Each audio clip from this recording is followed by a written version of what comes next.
ان کو لے کے تو جائیے، ہو سکتا ہے دشمنوں کو رحم آ جائے، کچھ پانی دے دیں۔ جب سب نے کہا، خیمے کی عورتوں نے کہا، مستورات نے عریضہ پیش کیا، امام حسین رضی اللہ عنہ نے حضرت علی اصغر رضی اللہ عنہ جن کی عمر شریف کل 6 مہینے کی تھی، اپنی گود میں لیا، کہا یزیدیو سنو سنو، یہ 6 ماہ کا بچہ ہے، اس کو تو پانی پلا دو۔ اے یزیدیو سنو، اے کوفہ والوں سنو، اگر اس کو تم نے پانی پلا دیا 2 گھونٹ، یہ بچہ آرام سے سو جائے گا، ہم سے اس کی بےتابی دیکھی نہیں جا رہی ہے، طرف نہ دیکھ نہیں جا رہا ہے، اس کو اگر 2 گھونٹ پانی دے دو گے چین سے سو جائے گا۔ یزیدیو بتاؤ، اگر اس کو 2 گھونٹ پانی بھی دے دیا تو پھر یہ تمہارا کیا بگاڑ سکے گا؟ تمہارا کچھ نہیں بگاڑ سکے گا۔ 6 مہینے کا بچہ ہے، بجائے اس کے کہ کوئی پانی دیتا، ایک یزیدی جس کا نام بتایا جاتا ہے پھر مرا ملتا ہے، اس جہنمی کتے نے ایک ایسا تیر مارا کہ حضرت علی اصغر رضی اللہ عنہ کی یہ گردن میں چبھتا ہوا امام حسین رضی اللہ عنہ کے بازو میں چھپا۔ اللہ اکبر۔ امام حسین رضی اللہ عنہ نے جو ہی اس تیر کو آپ کے اپنے بازو سے اور اپنے شہزادے علی اصغر رضی اللہ عنہ کے حلق سے باہر کیا، خون کا فوارہ جاری ہو جاتا ہے، اور یوں ننھے سے حضرت علی اصغر رضی اللہ عنہ نے بھی جام شہادت نوش فرمایا اور کہتے جا رہے تھے، جان دی ہوئی اسی کی تھی، حق تو یہ ہے کہ حق ادا نہ ہوا۔ اللہ اکبر۔ اس وقت حضرت امام حسین رضی اللہ عنہ اس کی تھی، مولا میں نے تیرے خلیل ابراہیم علیہ السلام کی سنت پہ عمل کیا ہے، مولا جس وقت ابراہیم علیہ السلام نے اپنے بیٹے کی قربانی کی تھی اور کرنے چلے تھے، اس وقت ان کی آنکھوں پہ پٹی بندھی ہوئی تھی، مولا میری تو آنکھوں پہ پٹی بھی بندھی ہوئی نہیں ہے، اے مولا جس وقت حضرت ابراہیم علیہ السلام نے حضرت اسماعیل ذبیح اللہ علی نبینا علیہ السلام کی قربانی کا ارادہ فرمایا تھا، آنکھ سے پٹی بندھی ہوئی تھی لیکن قربانی ان کی نہیں ہوئی تھی، ان کی جگہ پر جنت سے دمبا بھیجا گیا تھا، مولا میرے ساتھ میں ایسا نہیں ہوا ہے، مولا میرے تو شہزادے کو 18 سال کے علی اکبر کو ان ظالموں نے نیزوں سے زخمی کیا ہے، تیروں سے زخمی کیا ہے، مولا میرے سامنے میرا شہزادہ شہید ہوا ہے، مولا میری اس قربانی کو قبول فرما لے۔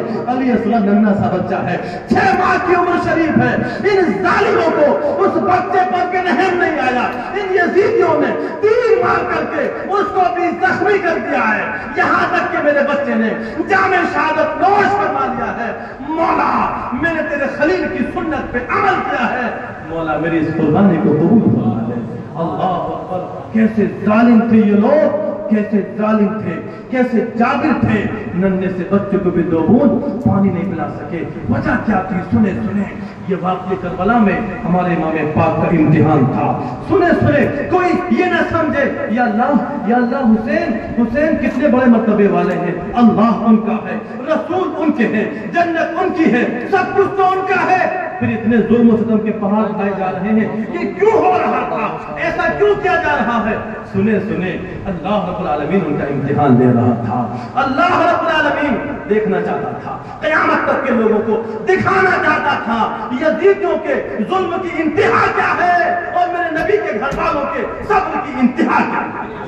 سبحان اللہ۔ یزیدیوں کے ظلم کی انتہا کیا ہے، اس کو پاک پروردگار عالم ظاہر فرمانا چاہتا تھا، اور میرے نبی کے گھر والوں کے صبر کی انتہا کیا ہے۔ اللہ اکبر۔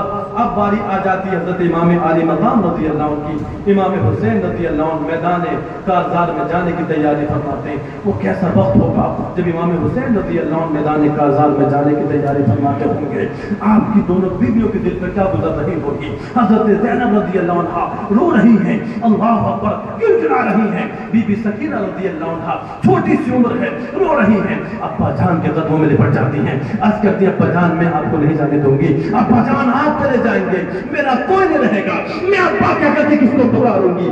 امام علی مقام رضی اللہ عنہ نے اپنی بیویوں کو صبر کی تلقین کی، حضرت زینب سے فرمایا زینب سنو، جس بات کی تم لادلی بیٹی ہو اسی کا میں شہزادہ ہوں، جس طرح سے میں صبر سے کام لے رہا ہوں ویسے آپ کو بھی صبر سے کام لینا ہے۔ زینب سنو، ہمارا امتحان ہے، سخت امتحان ہے، اللہ رب العالمین ہمارے صبر کی انتہا کو دیکھنا چاہتا ہے، قیامت تک کے لوگوں کو